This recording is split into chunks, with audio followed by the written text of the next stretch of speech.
কক্সবাজারের রামু শ্রীকুল পুরাতন বৌদ্ধ বিহার থেকে আজ উদ্ধার হলো এক তরুণ ভিক্ষুর ঝুলন্ত দেহ।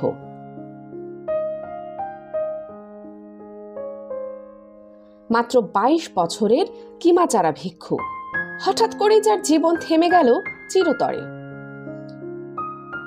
সকালে পূজার্থীরা প্রার্থনার জন্য এসে কক্ষের দরজা ভেতর থেকে বন্ধ পান। অনেক ডাকাডাকি করেও কোনো সাড়া মেলেনি। অবশেষে দরজার ফাঁক দিয়ে উঁকি দিয়ে দেখা যায় সিলিং থেকে ঝুলছে তার নিথর দেহ। তোমাদের সারা ৫টা হয়ে গেছে, ৫টার দিকে উঠো তোমরা।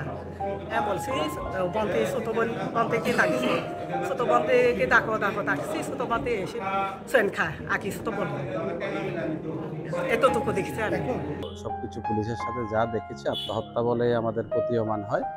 হ্যাঁ, সবকিছু ওনার যেভাবে যে একটা কটিবন্ধনী থাকে আমাদের বৌদ্ধ ভিক্ষুদের, সে কটিবন্ধনী দিয়ে লটকানো অবস্থায় ছিল।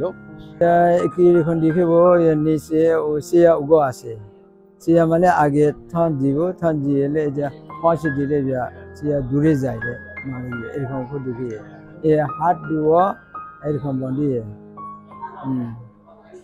লগে লগে যা ২ ঘন্টা ৩ ঘন্টা মতন থাকবো, নিচে নিচে মারা গেছে মতন দেখি আমি। খবর পেয়ে পুলিশ এসে দেহ উদ্ধার করে। প্রাথমিকভাবে এটিকে আত্মহত্যা বলে ধারণা করা হলেও এর পেছনে অন্য কোনো রহস্য আছে কিনা তা খতিয়ে দেখা হচ্ছে। রাঙামাটির কাউখালী উপজেলার তরুণ এই ভিক্ষু দীর্ঘদিন ধরে ছিলেন শ্রীকুল বিহারে। শান্তির সন্ধানে যিনি বেছে নিয়েছিলেন ভিক্ষু জীবন, সেই জীবনই আজ থেমে গেল হঠাৎ করেই। আগামীকাল ২৯ সেপ্টেম্বর রামুর বৌদ্ধ বিহার হামলার ১৩ বছর পূর্ণ হবে। সেই ভয়াল রাতের ক্ষত এখনো শুকোয়নি। তারই আগের দিন আবারও নেমে এলো নতুন শোক, এক তরুণ ভিক্ষুর অকাল মৃত্যুতে।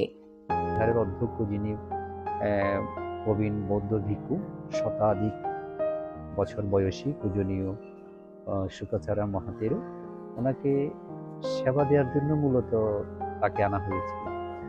তো এরই মধ্যে ঘটনা ঘটে যায়। ঘটনাটি খুবই দুঃখজনক। আমরা পরবর্তী কার্যক্রম ওনার পরিবার পৌঁছালে পরে প্রশাসন সহ বসে একটা সিদ্ধান্ত নেওয়া হবে। বারবার শোকে আচ্ছন্ন হয় রামু। শান্তির বার্তা বহন করা এই বিহার আজ আবারও নীরব, স্তব্ধ আর শোকার্ত। আরিয়ানা আকনি, রামু কণ্ঠ।